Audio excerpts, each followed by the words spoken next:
Alright, it is live music. So thank you all for coming today, and thank you to our panelists who are here. I am Dr. Writing for anyone who doesn't know me. I think I met all of them. I'm the coordinator for the African American Studies program.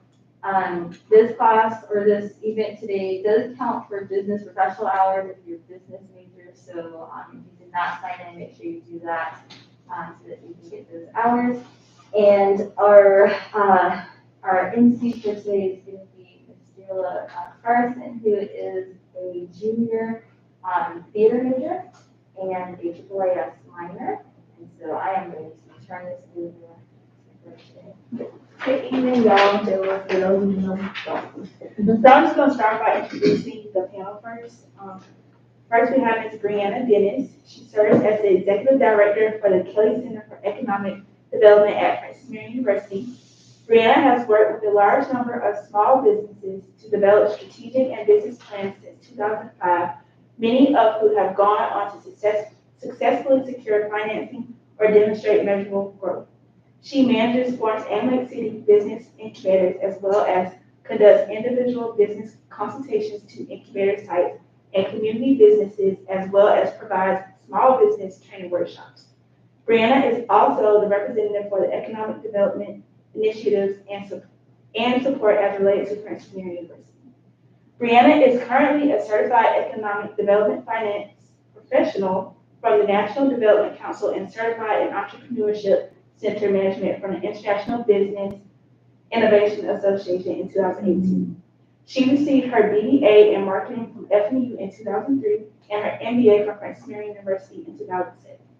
She has received a state award for Entrepreneurship Teacher of the Year in 2010 by Yes Carolina, received the National 2012 Levy Award for Excellence in Private Enterprise Education by the Freedom Foundation, and was named the FMU Leadership Fellow in 2015. Let's give Ms. Brianna a round of applause. Okay, next we have Ms. Carla Angus. Carla Simon Angus, born and raised in Lake City, South Carolina, my hometown, received her Bachelor of Arts in Elementary Education and a Master's degree in Educational Leadership from Winthrop University in Rock Hill, South Carolina. Upon graduation, Carla began a 15-year career in education, serving as a classroom teacher, athletic coach, vice principal, and curriculum coordinator. In 2012, Carla had the opportunity to utilize her talents and management skills and started a consulting firm called Unlimited Transformations, formerly known as Transforming Minds. As a consultant and coach, she has had the wonderful opportunity to work with several schools, nonprofit organizations, and individuals to help them work toward their full potential. Recently, she expanded Unlimited Transformations and Transformations and opened the Next Phase Development. Next Phase Development is a cohort located in Lake City, South Carolina that offers rental space and community event space. Carla strives to give back to her community. She is the Executive Director of Dramatic Coffee Beans Incorporated, serves as the chair for the Lake City Boys and Girls Club. She is a board member of the PD area Boys and Girls Club in Florence County Circle Park Behavioral Health Services and consults the Lake City Art Guild. She is a youth advocate and believes if you don't stand for nothing, you will fall for anything. Carla now resides in Florence, South Carolina with her husband, Dr. Josh English, and their two boys, Noah and Nyland. All right, and lastly, we have Ms. Adalia Ellis. She is the founder of Aroha Arts Collective and Aroha Afro-Latin Dance. Adalia Ellis Aroha is from, Okay. Is from South Carolina and has been dancing since she was a child. As a teenager, she participated in grassroots performing arts groups that focus on using dance to address issues of social importance, such as racism, the equality of women and men, and substance abuse. As a teenager, she found an additional outlet for her creativity as a writer of poetry and performing spoken word pieces in coffee shops. While attending Coastal Carolina University, she was first introduced to Latin dance in the living room of her best friend and wrote and performed her first choral poem, My Dear Mother Africa. As a young adult, she traveled the world, and it was during her travels that she honored her skills as a Latin dancer and became a certified instructor under the tutelage of Son Nari of Salsa Academy in Seoul, South Korea. While in Seoul, she also partnered with MISI and UNESCO Foundation and facilitated and directed a program called Hip Hopication. This program followed the roots of modern day hip hop from Africa to present day. She now owns a studio in downtown Florence, Aroha Afro-Latin Dance, where she offers classes and events. In 2020, she created a 7-week course of for white people who are committed to anti-racism efforts called Our Moral Imperative, a revolutionary change in white America. She lives in Florence, South Carolina with her husband Ryan, their son Alive, and her family dog Nala. Y'all give her a round. So does anybody want to start off with questions? I always have a question. So how do you know that an idea is not just an idea, but that an idea is a potential business? How do you make that shift? Because I have lots of ideas.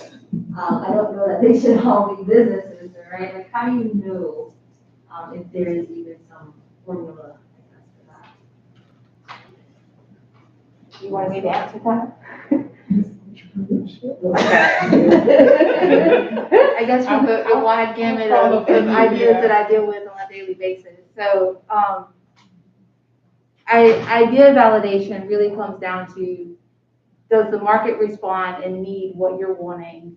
Do you have the capital to do that? And do you have the time to dedicate to it? I think one of the things that happens most often is individuals have an idea, and then when they start down the path through starting the business and creating this idea to make it available to the market, there's such a very steep learning curve. And if someone isn't prepared to go through that, that idea should just be set to the side, and they should focus their efforts on other things, because starting a business and continuing to operate a business is not for the faint of heart.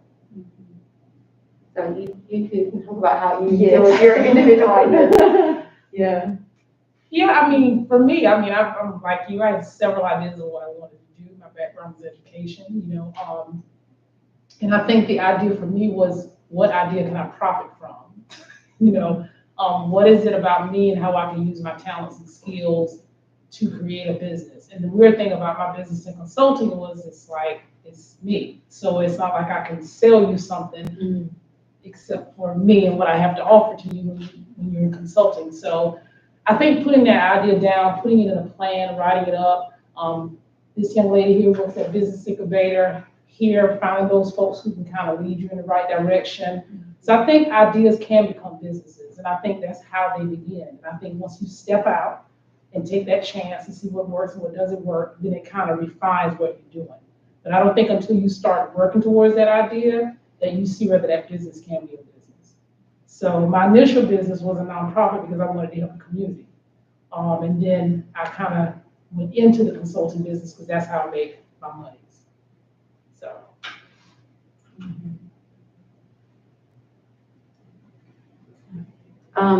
I would say that for me, I kind of fell into business. Had no intentions of starting a business, in all honesty. I started teaching dance classes, and people started paying me. And I was like, well, I guess I need to open a bank account to put this money somewhere. And then, I'm having to rent space because I didn't have my own space. And it was like, okay. So now I have like a paper trail for where expenses, I now have expenses. And then it was like, well, I have people coming and taking my classes. If somebody falls and gets hurt, I need to become an LLC and get insurance. And for me, that's how I kind of fell into business, is that what the idea I had grew beyond me. And I knew if I wanted to continue doing it, and if I wanted to continue doing it and be, protect myself, protect my family, I would need to be able to have things in place that would protect me. Now, once you get started, staying in business, as Brianna said, is really, it's not for the faint of heart. It's and at some point, I'm going to be completely transparent. there have been numerous times I've considered giving up. What I do is not considered it's not considered an essential need, right? Dance classes, when people think of dance classes, that's the thing you do when you have some extra funds. It's not something that necessarily gets built into your budget for what you want to do to take care of yourself. And so I've been really challenged as someone offering classes specifically for adults, not for children. There's a lot of children's dance schools here, but I offer classes specifically for adults. So I think I've really had to get creative in my messaging. I've had to get creative in my, and really had to hone what my goals were as a dance studio.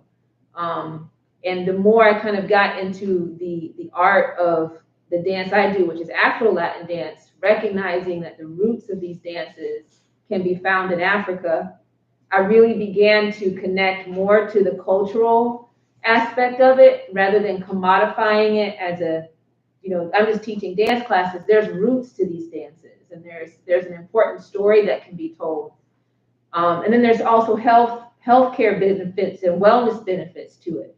So I've really had to kind of really hone in on what it is I'm doing as a business owner. And then the pandemic this past year was,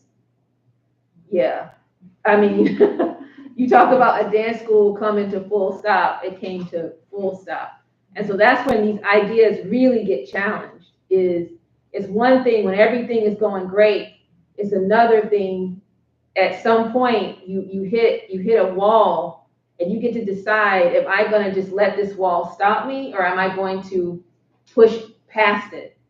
And and I think when that moment comes, you'll know what it is and make your decision, because at the end of the day, yes, you need to have a certain level of financial currency, but a lot of the currency that comes out is emotional currency.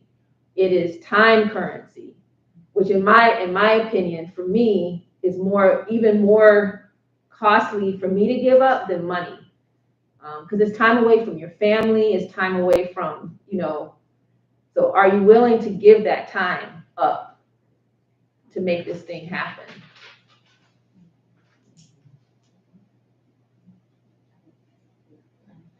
With everything that you just said, so what are some things that you did, or how did you stay motivated to continue your business? Well, this is Friday, but how did y'all stay motivated to continue working as an entrepreneur? Like if you ever felt down.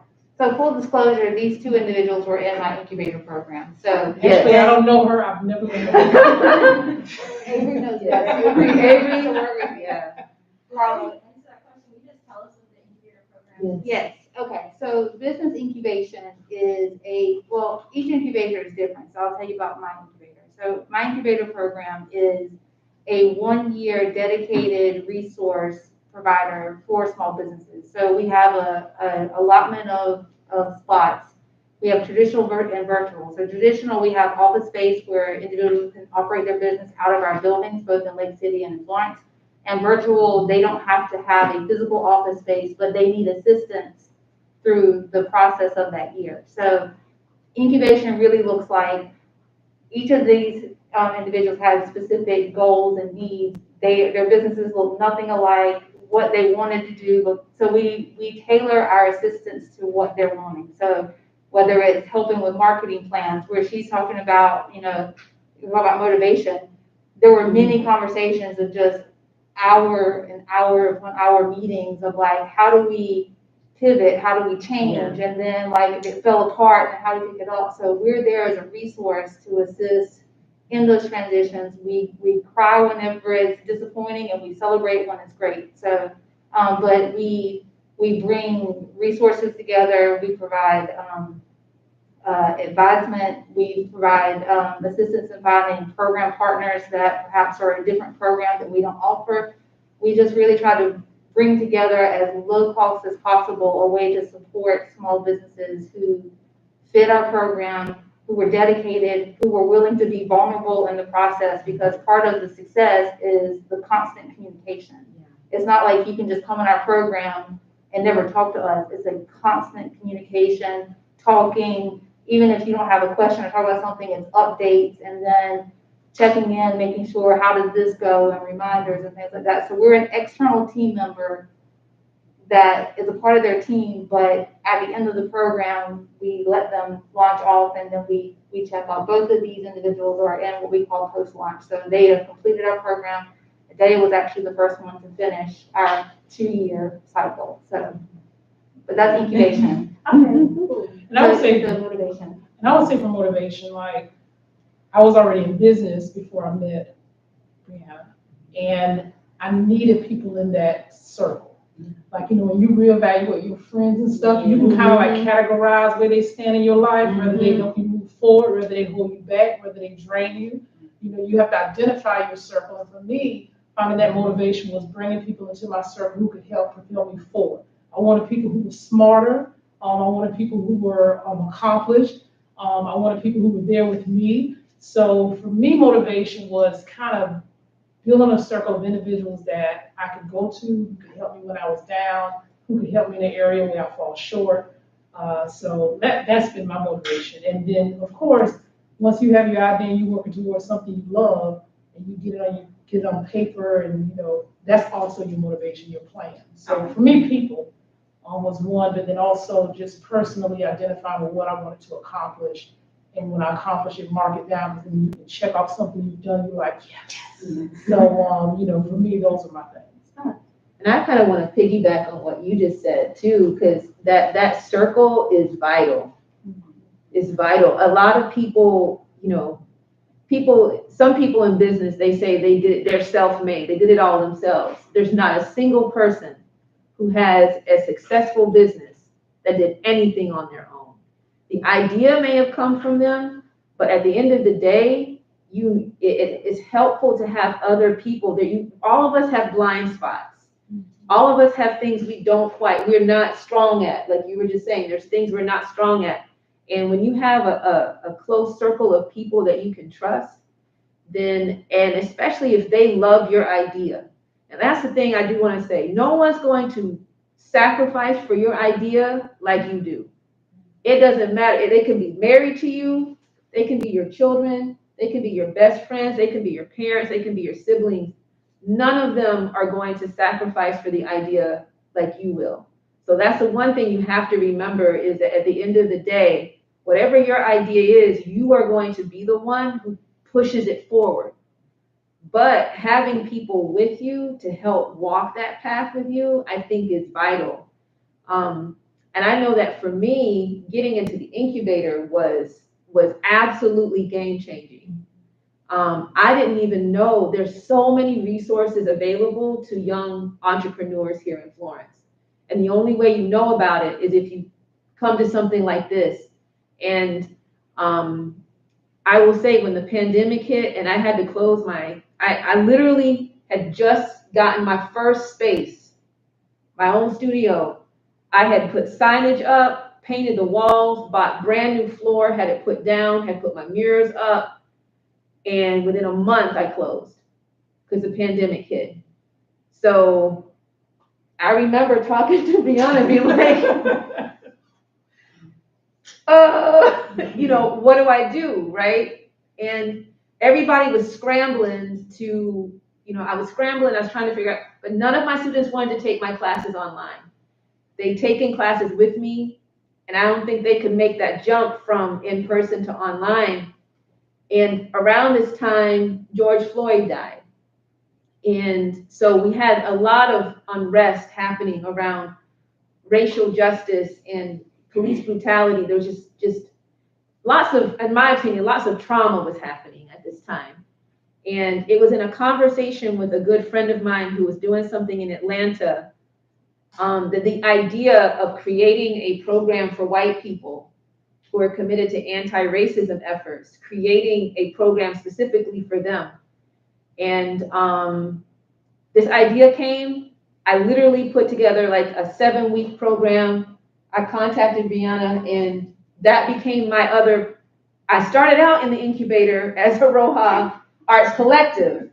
Then it changed to a Roja Afro Latin Dance. Actually, both of you opened 7 Yeah. yes. Incubations. And Yeah, we then we went into our moral imperative.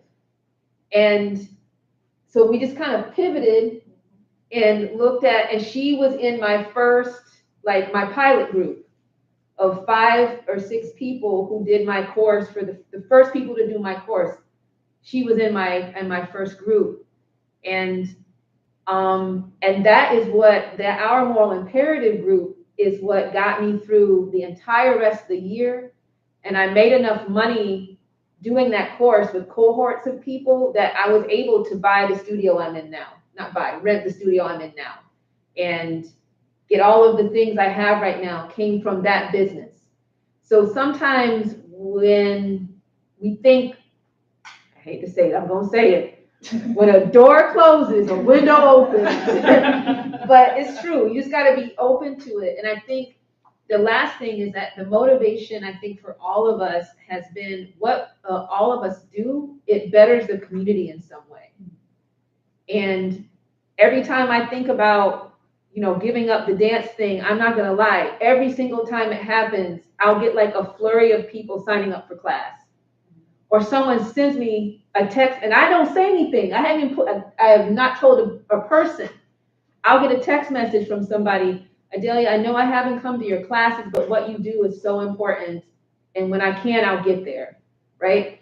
So sometimes just knowing that what you do has an impact on the people around you is also just this really powerful motivator.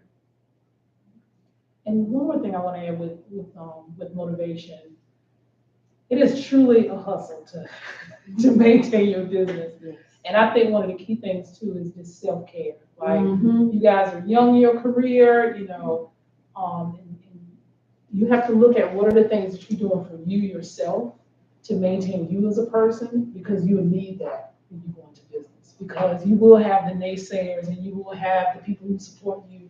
And if you're not taking care of yourself, I can tell you that is such a downer, and it prevents you to being as motivated sometimes as you want to be because you're tired and drained. And so I would say definitely recognize that now for yourself, to find ways to take care of you and identify with you as a person. So. And I'm gonna piggyback again. Go on, girl. Because this is the great thing about owning your own business though. You get to decide your own schedule. Yeah. You get to decide how you're gonna run things. So I teach dance classes for 4 weeks, and then guess what? I take a week break. Every 4 weeks, I either stay home and do nothing, or I go on a trip somewhere. This month, I'm doing a 2-week break, and it's important to recognize that self-care piece so you can rejuvenate yourself. This time, I might be going to somewhere like Atlanta or Charlotte or New York, because I can go take dance classes for myself, where I'm not teaching. I actually get a chance to learn from someone else. Which is important for me to, as a dancer who doesn't want to just teach. I like to dance too. So that self-care piece is really important. When I grow up, I want to be like Okay. Whatever. I need that week off. You need that week off. A few months ago, I just started my own business on campus. I sell lashes. And sometimes it gets a little discouraging because one day I'll have 15 girls that buy lashes, and the next day nobody will buy nothing. So I guess my question is, what advice would you give to an entrepreneur that's just starting? Be very patient. Keep going. Social media, however you market your business, that's the time to clean up, get it out there, because there are a lot of people who don't know about it. Your clients that you have, make sure you kind of check in with them, see what they like, didn't like, what worked, what didn't like, so you can keep taking it to that next level. Because it really is up and down with it. And the other thing is, when you make that money, bank it. Yes. And don't get excited because I made $500 this week. Next week you make 50. So you want to make sure you have a financial plan where you can keep yourself afloat as you go through those ups and downs. But I would say keep moving forward. It really is true. Most businesses don't see much of an active change in response and consistency until 3 months. It really takes that long. And depending on the business, it could be shorter, it could be longer. If you'll reach out to me, I'll meet with you individually and we can talk through what you're experiencing. Because I'd be curious, like with the lashes, like the longevity of them when they have them. So your low may also be the fact that they're so good, which is a good thing. Which is a good thing. You get what I'm saying? So if you sell to 10 young ladies and they have those, then it's almost like tapping into that next group that you can sell to, because that 10 is going to come back, but it's going to be that downtime before they need to repurchase from you. Or diversification. So if you're selling lashes and there's some other product that goes with that they need in the meantime, there's other filler things that you can offer to someone who still wants something like that carries you over and has supplemental income in the meantime while their lashes wear out and then they have to resupply again. So you can plan out all these things. Some things happen on accident and both of them experience that, but a lot of times you can plan a lot of these things out and almost to the T know exactly what your market's going to do. Sometimes it'll shift and do something crazy, but for the most part, you can really anticipate a lot of these things. And let me go ahead and say this. There is, in any business that you see that has an accelerated growth and you're thinking they're doing great, they're doing phenomenal, that is not realistic. You never want that. You don't want to start out a business and make so much money that you don't know what to do with it. Slow and steady. That's going to make it. No, because usually what ends up happening is that you're choking out your business. If you're growing so fast, you don't have enough cash to buy additional inventory, or you're still waiting on somebody else to pay. And so there's a lot that can choke your business if you grow too fast. And so that's why knowing if you want to stay in lashes and you want to stay in that area, don't go pick up something else that has nothing to do with what you're doing. Stay patient, plan for it, give your attention to what you want, but don't expect it to be like an accelerated, you're going to make $50,000 your first month. The YouTube advertisers that say that, they're trying to sell you something and then they're going to forget about you. That's not realistic at all. So with it being Women's Month, how is it hard being a woman in the entrepreneurship field? Like, have you had any hardships, any type of, maybe slick comments, or when you first started to open up your businesses, any type of thing? Because I think it's very it's empowering to see this. Well, I could speak for in general what I see, so I'll let you talk about it, and then I'll say what I see generally. For me, not really. I think for me, I think because of what I do is already so far out of the box for Florence that, if me being a woman, I don't feel like it's been a barrier to anything, but also because I'm extremely independent and I don't really, the way I'm running my business, I don't really rely on anybody. So far, I haven't had to go and get a loan from a bank. I've tried to keep my expenses low. I've tried to make it so that I haven't had to necessarily be told no by a bank or be told no by somebody. And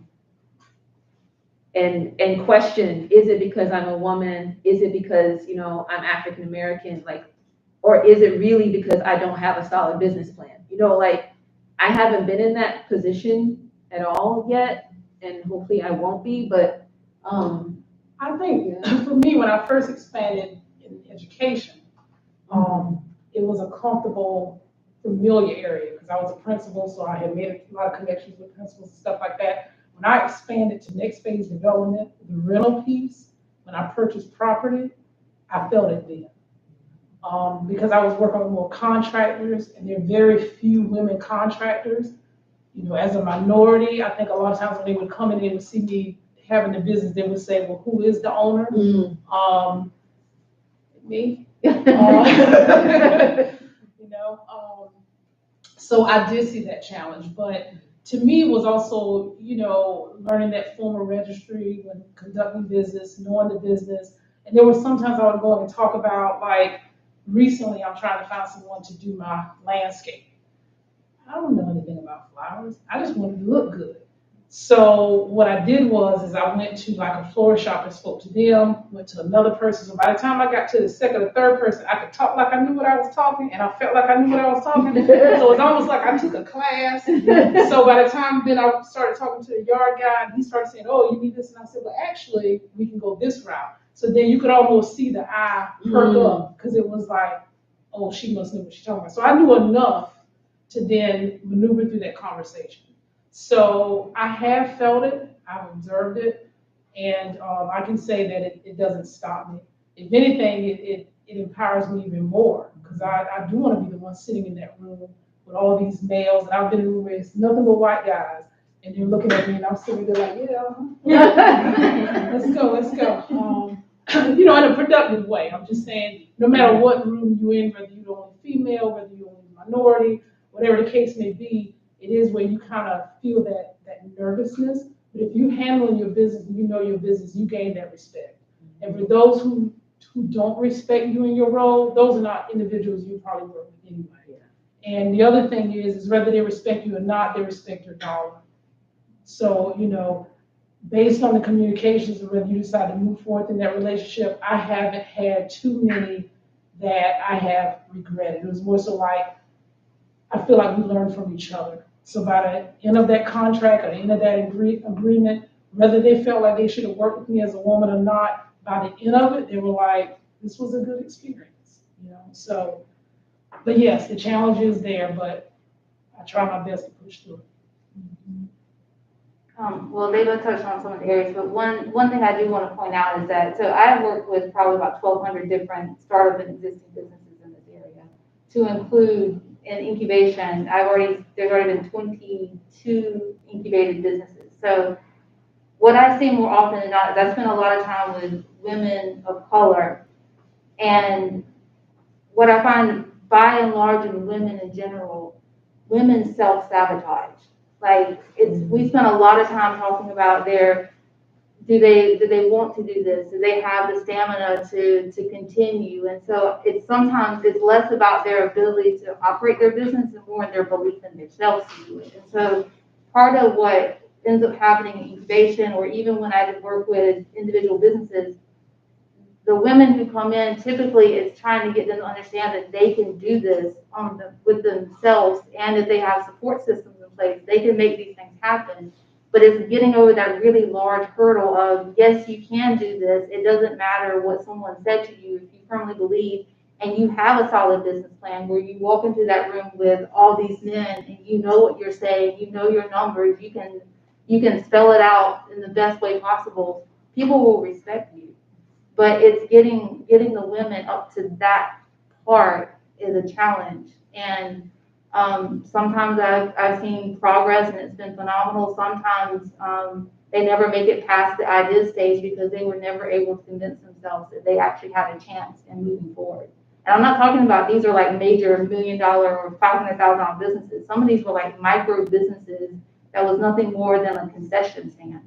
So we're not talking about like a high skill type of thing. It just really came down to, did they believe enough in themselves to actually move forward? And so I think I've seen a much more of a transition, particularly in this area, where there are women who are being more visible in business ownership. And I think whether, like Adalia said it, whether someone says it or not, women are paying attention, men are paying attention. And so there is changes, but I really would like to see women be more confident in their own ability, because, you'll always have people who tell you can't do something, but if you actually believe it and you move forward and you wait out your year and you get everything planned out, it's a completely different story on the other end. So it's just that self-determination that would be great.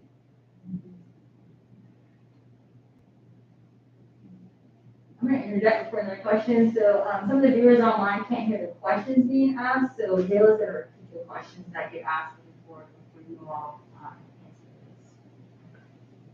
answer this. I have a question. So this kind of goes along with the motivation question. But so have you ever lost passion in your business? And if so, how did you overcome it in order to keep your business growing? I lost passion yesterday. Last week. To the question being asked whether I've ever lost passion, yes, because it's tough. So there have been days where I'm like, maybe it'd just be easier for me to go back and work for somebody else, because then I don't have to worry about my bookkeeping. I don't have to worry about, scheduling. I can just go in and just fall in line, But I think that's just natural. I think the thing is having the strength and the courage and the support systems where you can dust up, get up, and go again. So I would say, yes, that happens, but I believe in what I'm doing. I believe it helps other people. I believe it strengthens and empowers other people, and that gives me the strength to keep going. And I think the self-care piece is really a big part of that. I mean, I've definitely lost my passion numerous times. And I think something I've started doing is having a daily practice of meditation, and having a daily practice of, if you're someone who prays, having a practice of prayer, if that's something that you do, or, and just kind of constantly recentering myself. Like, why am I doing this? What is my why? Because if you don't know your why, then you're just kind of spinning your wheels. But if you know your why, then that's what helps you to reconnect when you've gotten tired and like it just seems like nothing is working. Like remembering that why, coming back to that. So that's where the meditation and prayer comes in. But I think also the self-care piece, when I'm talking about self-care, it's kind of like a buzzword now. Everyone's using it, but it really is, it's not just sitting around and hanging out with your friends. It really is taking time alone. And so I get pedicures every once in a while. I get pedicures because I'm a dancer. And you know what? Built into a pedicure is a massage, right? Built into that is that someone is actually caring for something that I use to connect with people, right? And the other thing is I go to a chiropractor once a week to get adjusted. That's, because what I do with my business, my body has to be in a position where I can continue to teach people. If my lower back is killing me, if my shoulders are off center, if my hips are off center, then when I'm in pain in teaching classes, can I teach at my highest level? No. So I go and I get adjusted every week. I get massages. I try to do massages once a month. So when you hear these things, some people, when they hear, oh, massage, that's like, oh, that's, you just kind of, you're pampering yourself. Yo, I haven't had a painless massage in years. I've got so many knots in my body from, teaching, constantly dancing and moving, that I haven't had a painless massage. I can't fall asleep in massages anymore. But I get it because it helps me when I actually do teach those classes. I check in with friends of mine and just kind of be that person who's hearing how they're doing. I go for walks at the river. What was that? The rail trail has beautiful walking paths. I just go for a walk sometimes. And then I go on trips, like once every 3 months or something. I take a weekend and I go to Atlanta, where like my best friends are. I get my hair trimmed. I go to the Korean spa and chill out at the Korean spa for like a full day. And I go eat Ethiopian food. You do that. You try to connect to the things that feed you, right? Like you connect to the things that feed you. That's self-care. And self-care doesn't have to be an expensive trip. It doesn't have to be a lot of money. For you guys, I would say too, I'm sorry. No, I was. I would definitely say, I think all of us have one of these things here. and you have that computer there. Another part of self-care, I think, is disconnecting. Yes. Disconnect from this, put it aside, turn it off, get away from it. You know, in the morning, I don't know what you grab when you get up. If you grab your phone, there's a problem. Unless you grab it and read some motivational things that you put in there or something like that. Because think about it, if you grab this first and you start seeing stuff that activates your thinking automatically, you don't even have time to think about what you're gonna do, what you have planned. You all into this, and then 9 times out of 10, then you start doing this or this, and then you wasted time. So I would say definitely try to disconnect. That's going to help with your self-care also, so you connect with yourself. When you say self-care, I just had to jump because it's helpful. These devices are twofold. They're extremely helpful, especially the young lady back here. Mm-hmm. How many of y'all are business looking at?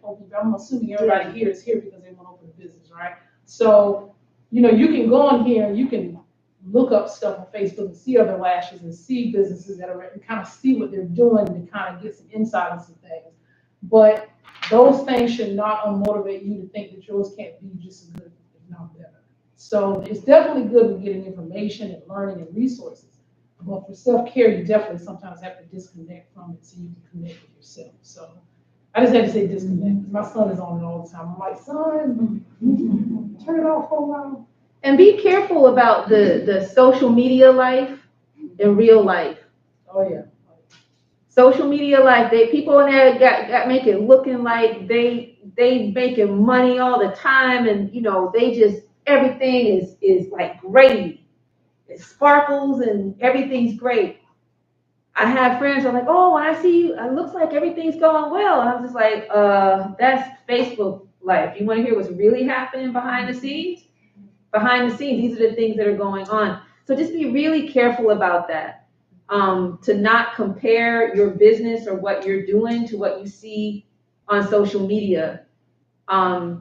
Because on social media, I don't know if we have to, but the standard is that you show everything at its best, right? And that's what attracts people.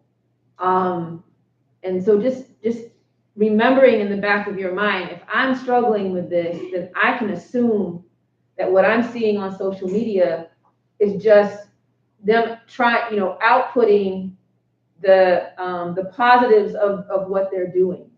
But they're struggling like me behind the scenes. So don't get caught up in that. And I have to agree wholeheartedly with you on just be careful. Yeah, disconnecting from this is so important. And also, I know all of you probably have Instagram, Snapchat, all that good stuff. Be aware as a business owner, that's how people figure out whether they should do business with you. Yes. So, be mindful of what you post because that's your resume. It's your ongoing resume that never disappears. And it doesn't matter if it's a story because people can take a picture of the phone. We screenshot all the time. People sometimes get on social media and react in emotion. And people can snap that and keep it. So you erased it, but it's still out there. So just remember, as a business owner, really just in general in life, that is your resume. When they find out your name, they're going to go look and see whether your social media reflects the business person that you say you are. So trust me, if you want to sell me lashes, I'm getting there and look and see what lashes you got up. So, if you have a picture or you falling out at a party that you went to, it can have an impact on whether I want to do business with someone who put themselves out there like that. So just be mindful of that. Just want to say that. It's your resume.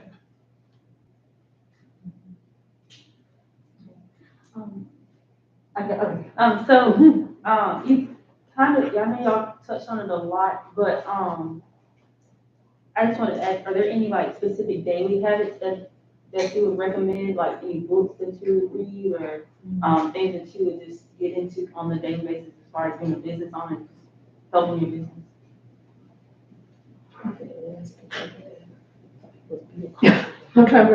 Question was, are there any daily habits or things that we would do that help us in our business?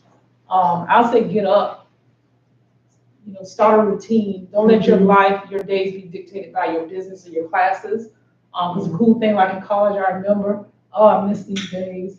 I thought it was so hard. Yeah, man. Oh, y'all know that's so good. Anyway, if your class is not till 11 and you sleeping until 10, you like wasted all morning. You guys are business owners. You don't have time to waste.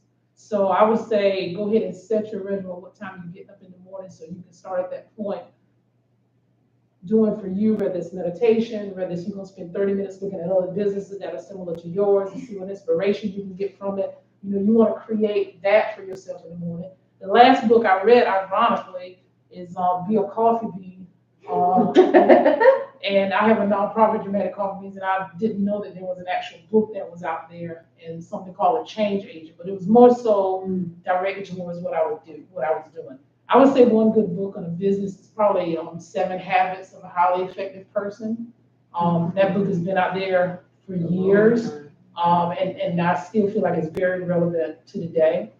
I'm gonna sit here and think, because I know there's 2 other good ones, business. I started to write that down. So, but 7 Habits of Highly Effective People, I think that's the title. That's a really good one. And Who Moved My Cheese? That's a short read. It's pretty cool. I don't have a book that I've read recently. So what I do as far as how I'm able to help so many people in transition through the different businesses is, one, I compartmentalize. So I can't talk about what happened with Carla's business with Adalia, so I have to be able to transition. So I build in times between these meetings to be able to transition, put away whatever is happening there and move to the next one. So if any of you end up in management roles, or if you end up in therapy, I hear some of my therapists are going to talk about this, you do absorb what's happening. And so like when they were struggling with their things, and even when Avery was my staff member, whatever he had, things that he was going through, positive, negative, doesn't matter. You absorb what's happening because you care about the people that you're working with. So, but how I manage through it is that I see every conversation as an opportunity to learn something. So if I am sitting next to someone, if I'm in the grocery store and somebody's talking, or if I'm not feeling like talking, I'm listening. I'm always listening. I'm paying attention to what someone's talking about, because what I might know is that I have clients that are interested about some area, and so I'm listening to conversations that are happening. I'm not eavesdropping, and I'm not going to share anything that's proprietary in any conversation, but I take inventory and I'm constantly listening. And so if you're looking at starting a business, then have conversations with people in those areas, or just start talking and listening. Even if you're starting a business 10 years from now it's still early enough to be asking, what is it that people want? What is their experience with what they're dealing with right now? So a lot of this, you could be doing market research. And so I see every day for me as market research, because individuals are coming to me to help them. And so I can't give them a generic something. I could, but that's just not my style. So my effort is to be, in the little bit of time I have with them, I'm going to make the most of our time together. So if you show up for me, I'm going to show up for you. And so even on my off time, I'm listening, I'm thinking, I'm finding people, I'm having conversations saying, you should talk to this person. And so it really is every conversation, even if it looks like it's somebody that you don't want to talk to, that you have no interest in. You'd be surprised when you walk away, you may have made a contact that you could have never noticed before. So treat every opportunity and every interaction as a very valuable one. What businesses, I'm just curious, what kind of businesses do we have in the room today? Yeah. I want to focus up. Clothing, okay. I want to open a salon, or a nail spa, or a nail salon, and then eventually a spa.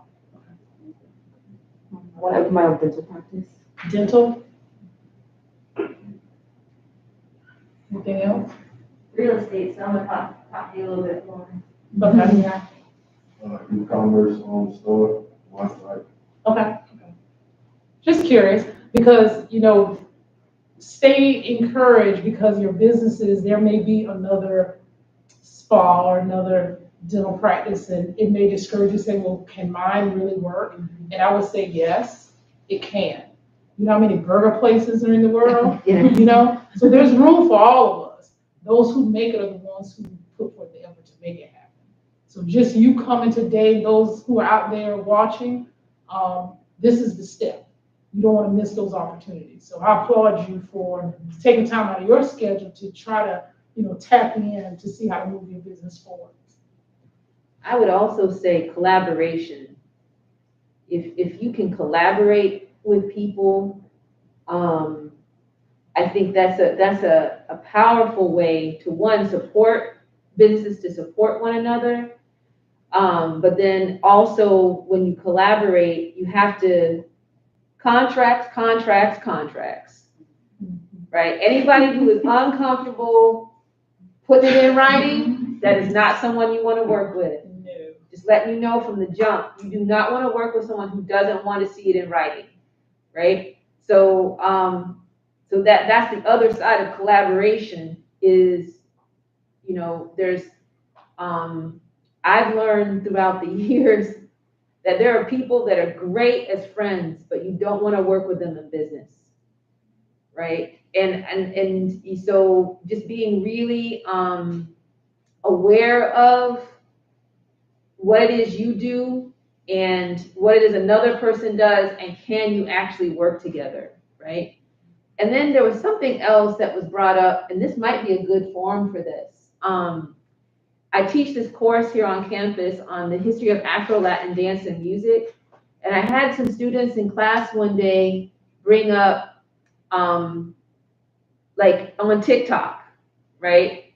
You have African-American creators creating content, but then white people on the space end up getting a lot of the credit and a lot of the views and benefiting from the money that can happen from having lots of views and lots of credit. And so something we talked about was this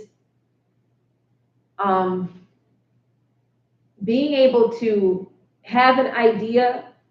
How do you protect that idea, but then not stifle it? So like, how do you protect this idea that is uniquely your own, share it with the world, but then it not get kind of co-opted by someone else who ends up, really being able to make a living off of it, even though it was your idea.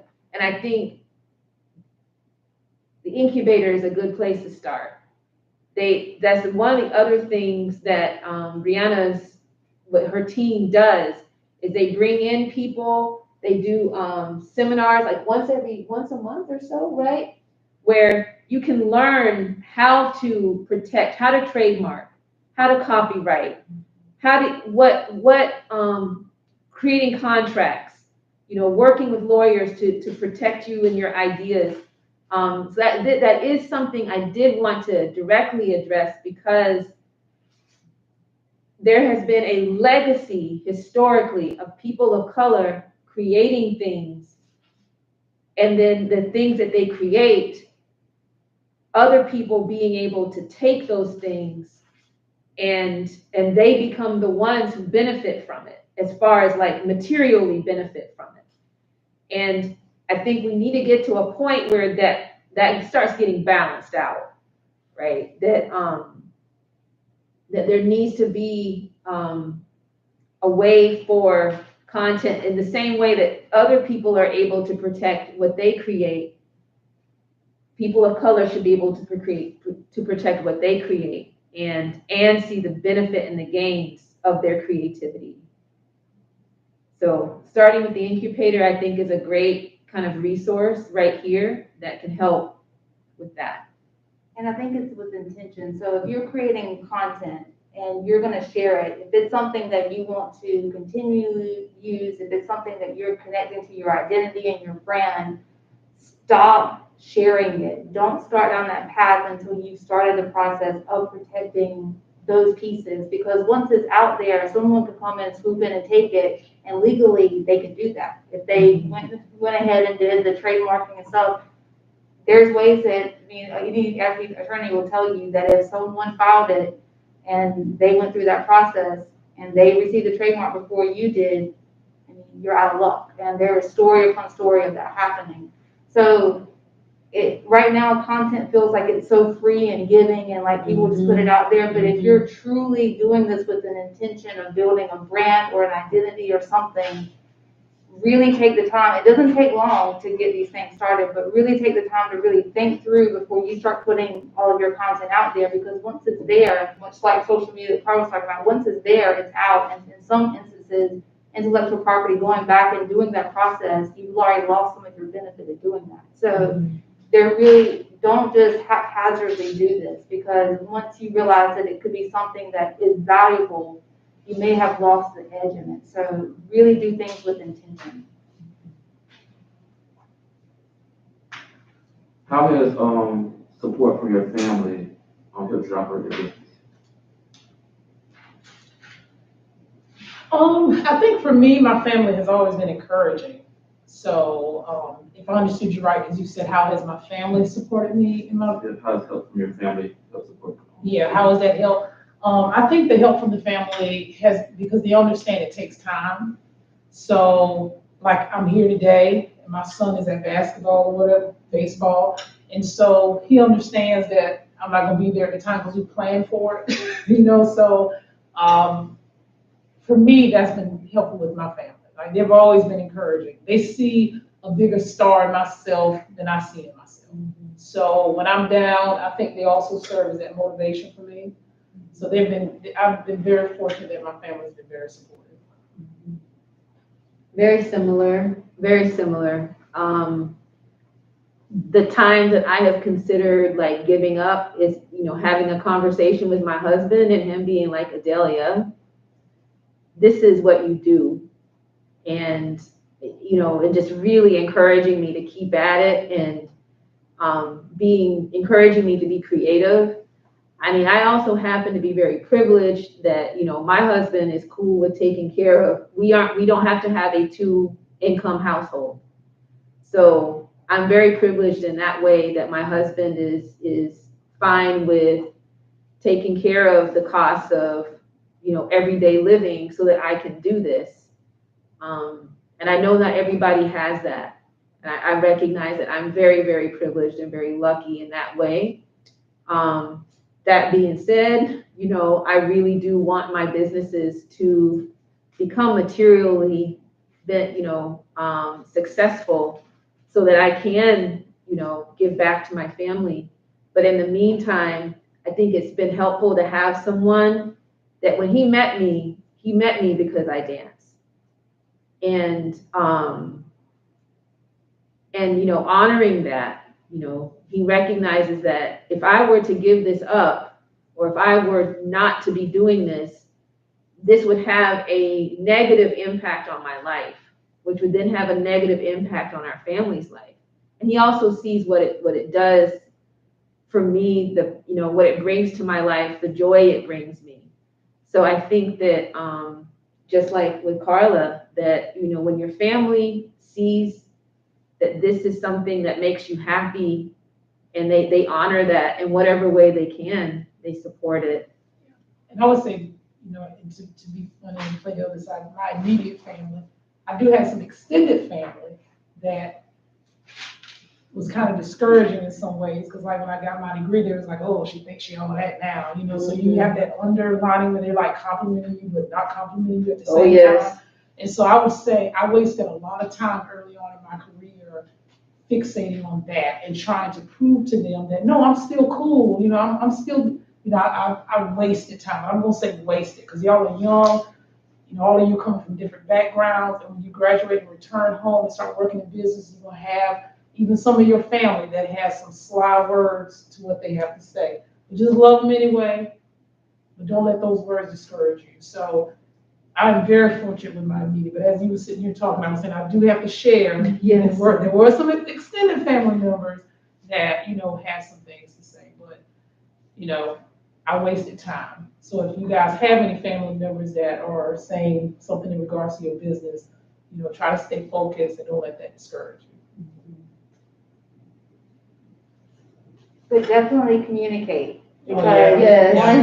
one, I have been on the receiving end of dealing with spouses and significant others in meetings and trying to mediate because one has one ambition, the other one has a different ambition, and they all kind of started on the same page, and then the business took off and it went in a completely different direction than they expected. And so just be prepared that if you aren't, talking about self-care, if you aren't taking care of those relationships with your family, your significant other throughout this process, a business will kill that relationship because it requires so much attention that if they're not on board and they don't understand, there will be some really hurt feelings if that's not a constant thing that's aware of and constant conversation. So if you have to have a third party to come in and help mediate that, but there's got to be conversation. And particularly you all that are young, if you have a significant other, don't make plans based on that significant other because they may not be here. So make plans based on you and you alone. And if they're around, that's great, but don't delay doing something you want to do because your significant other right now doesn't want to support that, or your family member doesn't want to support that. There are ways in which you can do things without having that type of setup. So just be aware of that. I've also watched that happen too. So I have a two-part question, which I generally hate split. So one part is finding the capital you need to get going with the business, and sometimes they need to sustain the business. Saying it takes money to make money is something that I've found is more true than not. And I'm sure there's businesses that's not true for, but for a lot of businesses, that is very true. And the second part of follow-up to that is, which I want to preface with, I'm not leaving my job. But have these businesses, so I have obviously a full-time career here, but then I also have a couple of businesses on the side. How do you, and I can see in the future sort of that switching, right? So that the business is on the side of my full-time, and then maybe I'm here part-time or something like that. Like, how do you know if that is something to do, right? Like, how do you say, especially for people who are in sort of a career and then said, I'm moving to make my business my career. Like, how does that happen? Is it financial? Is it just emotional? Is it both? Is it, like, how do you know? Mine was financial, I think, for me. So full-time job in education, that's your set money that you know coming in, because we still have bills to pay. So for me, my full-time job was what I know was going to be the monies that were regular. My business fluctuated, kind of like she said with the lashes back there. I have a good month, bad month. What happens is you start needing this point of, in order to grow your business, you got to have faith to step away from this business because this business begins to stifle what you're doing. Does that make sense? Mm-hmm. So it kind of happens when you meet that road, but then you gotta step off one, let go some responsibilities. I think it comes to that point where one or the other, it's almost like you got to make a choice in order to take it to the next level.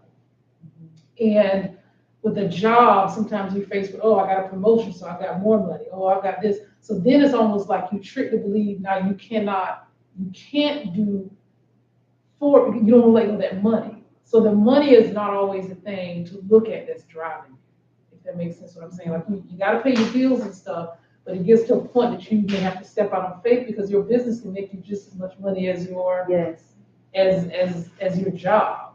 So I think it just comes to that point, to that place in the road where you have to make that decision. And then you tap into people like, I hate to keep picking at her, but there came a point where I had to decide, am I going to continue to stay as an employee? Am I going to start going into this consulting full time? And there are paths right now, roles right now that I got to figure out which side and which direction I'm going to turn. So I think you're always faced with it. But with the question that you have is when and how, I think it just comes to that point you start seeing it. You start seeing where I'm making more money in my business. I started only making $3,000. I only started making $200 or $300 a month. Now I'm making $1,000. Now I'm making $2,000 in my side hustle. I'm gonna call it right now. So now I'm getting closer to what I'm making per month over here. Is it time now to let go? As far as capital, It's true. You do end up putting more money out in the beginning, and that's how people end up with loans and things like that. So I would say, be careful about those loans, be careful about those credit cards, know the interest rate, how it impacts you whenever you take those loans out. Know what you're doing before you jump into it. Easy money is not always easy. It's never easy. Easy money is never easy. So if you tap into a loan to get your business started, you want to understand how you're going to pay that loan off. You want to understand the interest rate. You want to try to pay more than that baseline, because they'll always say it's a $5,000 loan, but you only got to pay $25 a month. If you do the math, now you're paying $15,000 back. So you want to know what you're getting into whenever you start using those funds to push you forward. But I think you just come to a crossroad. That's how it was for me. And actually, that's exactly what's happening for me right now. I'm exactly in that place at this very moment.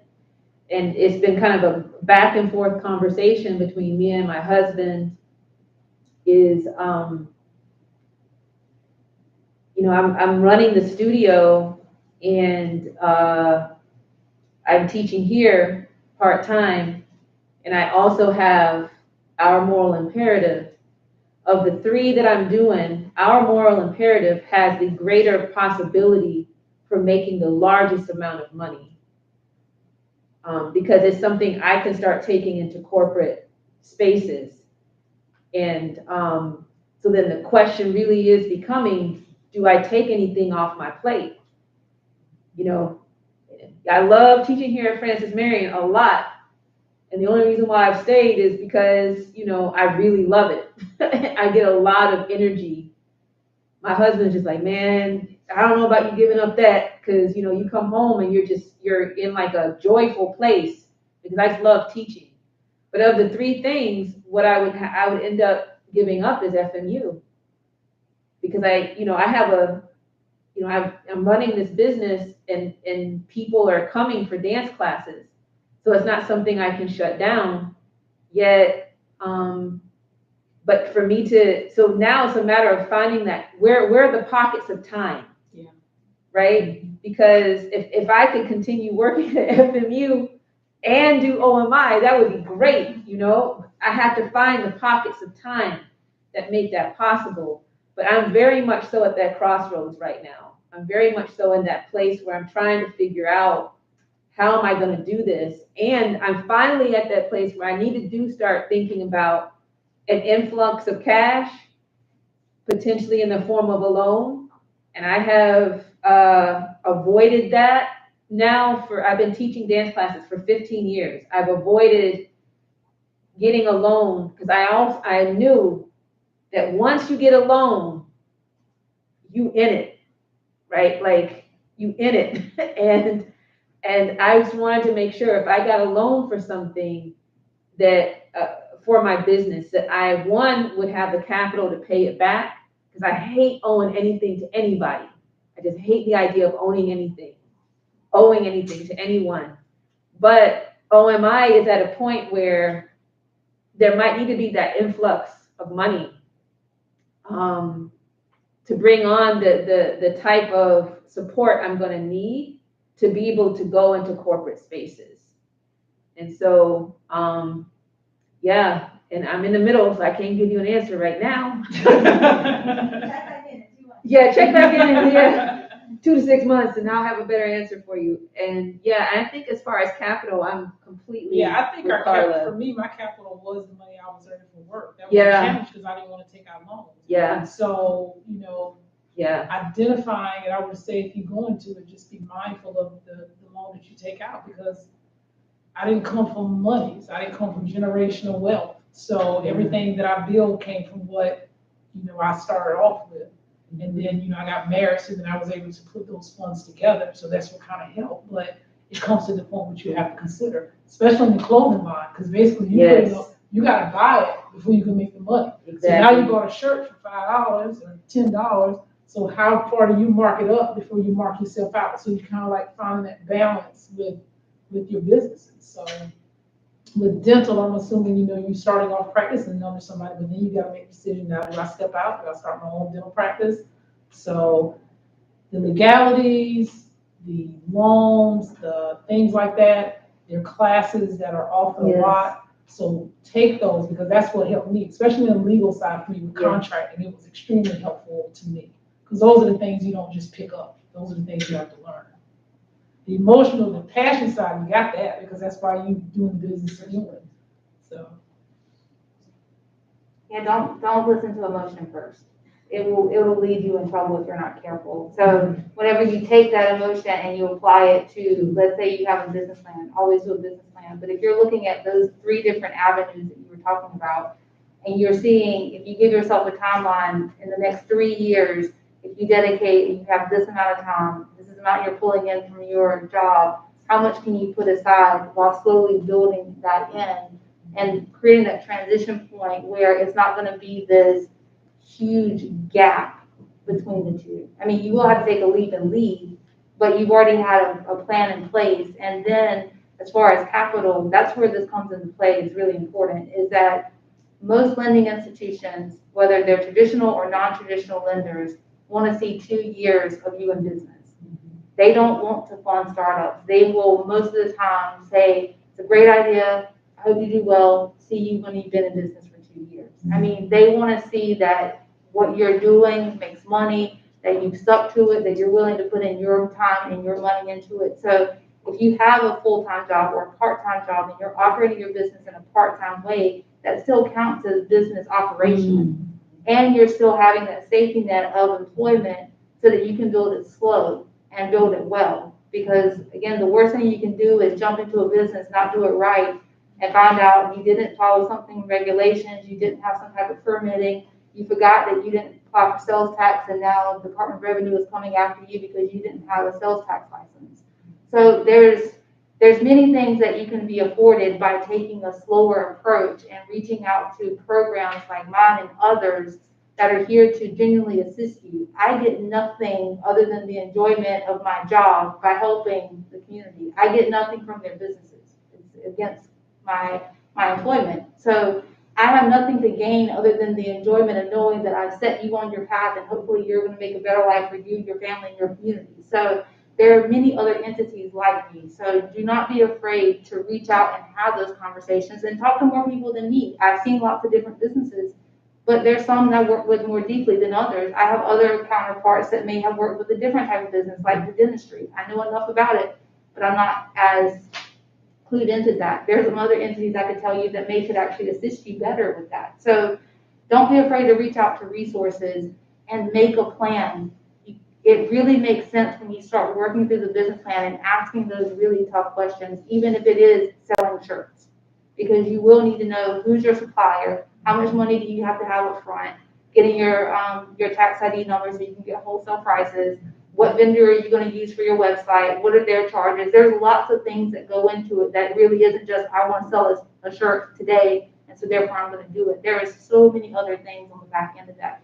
And please, please, please, please, please, students, make sure you protect and care about your credit score and your financials at this time. What you decide now will predict what you can do in the future for your business.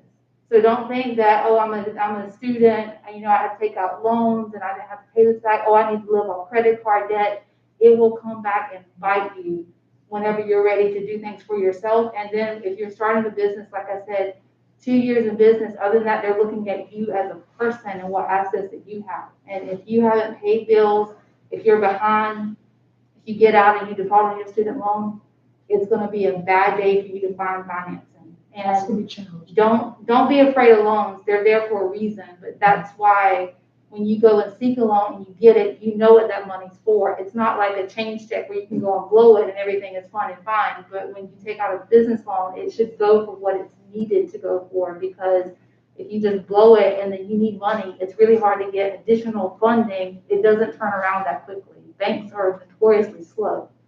So please protect your credit score. Please protect the things that you're doing now and make decisions now for what you want to do 10 years from now. It's been really sad when I've seen individuals who have fantastic business ideas, but their personal financial situation is going to prevent their ability to get good financing, prevent their ability to actually start the business because they have no cash. I have many conversations with people who tell me they want 100% financing. If you can't put anything into your business, No one's gonna give you money at all. Again, they'll say, it's a great idea, we'll see you on the other side when we've got this figured out. It just isn't possible. And be careful taking money from friends and family. Yes. That's another thing. If they wanna say, I wanna invest in your business, make sure it's in writing, in a contract. Don't just take money from, I've seen people lose family members over borrowing money for a business opportunity, or they are investing in a business and the business didn't make anything, and then it became the sore spot. So that's my words of wisdom on financing.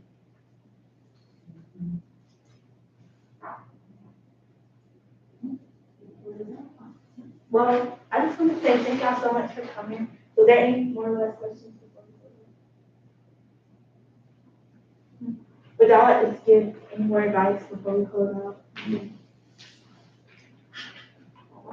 Stay the course.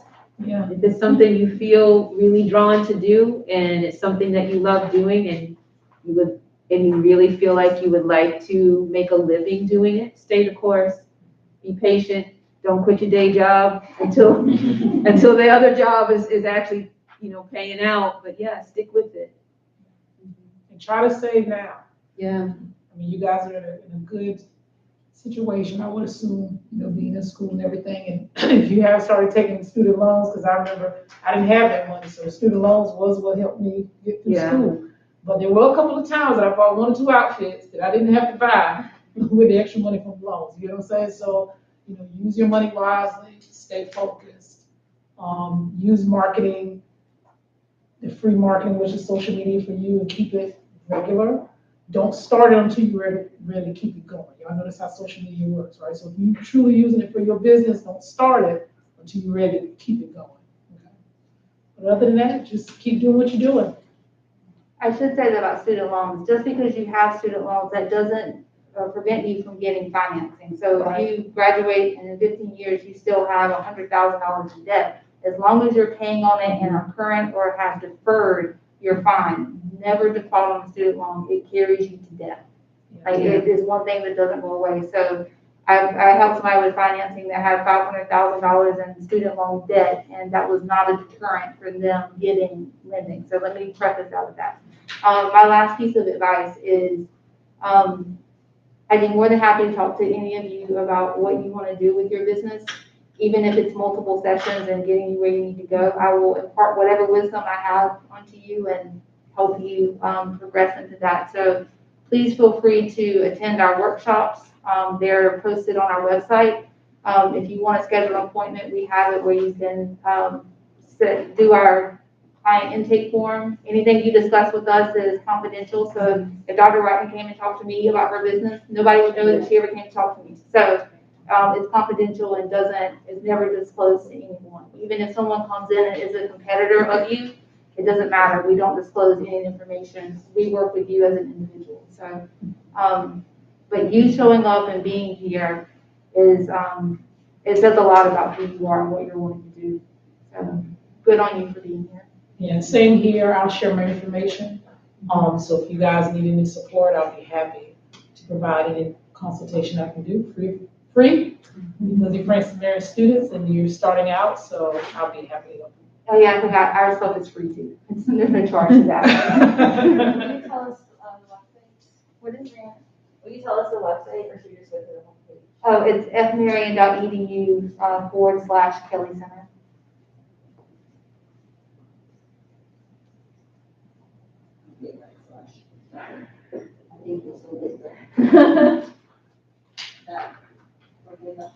And on that website, you can also get Carla's information and Adalia's information and all the incubator clients that we've had in the past. If there's some on there, and actually some of the businesses that you're talking about, we've had some similar businesses, they would be more than happy to talk to you as well. So anyone that I can help you to get in contact with, for you to learn more about the type of business you want to open, I'd be more than happy to connect you with someone to talk to you about that.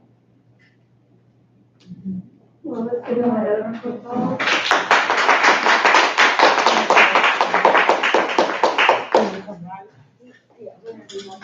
Thank you all for coming. If you are a business major here for credit and you did not sign up here, make sure you do that before you leave. If you are here and you don't get emails about